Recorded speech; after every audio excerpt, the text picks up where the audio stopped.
Hello students, welcome to my channel literature Gyan. हमने last video से Prithviraj Raso start किया हुआ था। आज हम इसका लास्ट चरण करेंगे। प्रमाणिक मानने वाले। पृथ्वीराज रासो को प्रमाणिक मानने वालों की भी कमी नहीं। डॉक्टर श्याम सुंदर दास, मिश्र बंधु, मोहनलाल विष्णुलाल पांडे, प्रोफेसर रमाकांत त्रिपाठी, डॉक्टर दशरथ शर्मा आदि विद्वान कवि चंद्र बरदराई तथा उसकी रचना दोनों को प्रमाणिक सिद्ध करते हैं।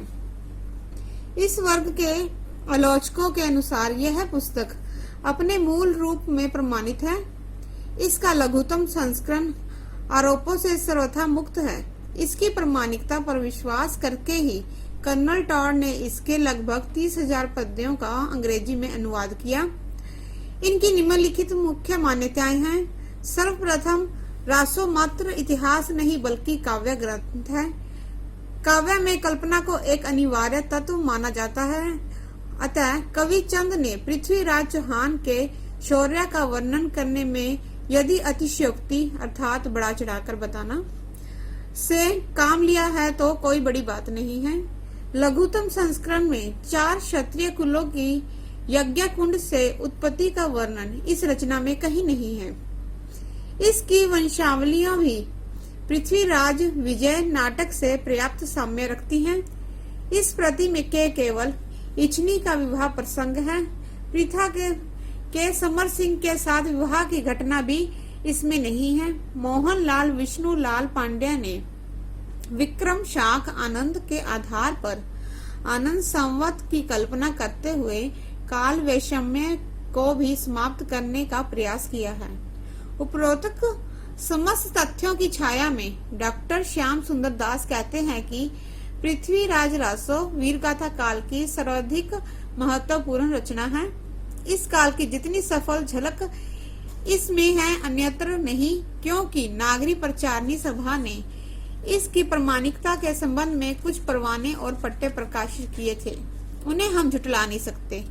समन्वयवादी मत। तीसरे मत में हम डॉक्टर हजारी प्रसाद जैसे विद्वानों का उल्लेख कर सकते हैं।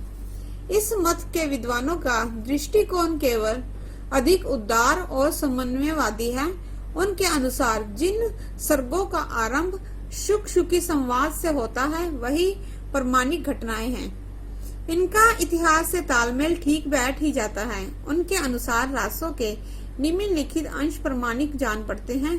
आरंभिक अंग, इच्छनी विवाह, शशिवर्ता का गंधर्व विवाह, तोमर पहाड़ का गौरी को पकड़ना, संयोगिता का जन्म, विवाह तथा इच्छनी के साथ सोतिया डाह और अंत में समझौता।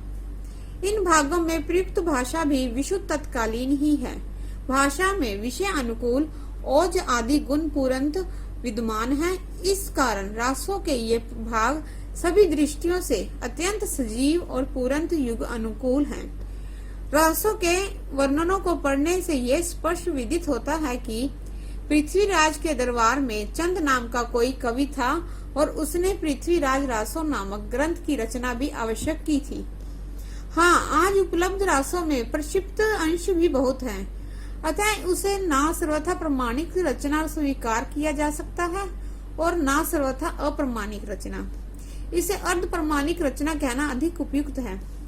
अतएव अर्थात इसलिए पृथ्वीराज रासो को अनैतिक इतिहास व अप्रमाणिक मात्र कहना भारी भूल है। रासो इतिहास ग्रंथ नहीं वर्ण काव्य है और उसमें कल्पना का भी प्रयोग किया जाता है। पृथ्वीराज रासो प्रमाणिक कवि की प्रमाणिक रचना है।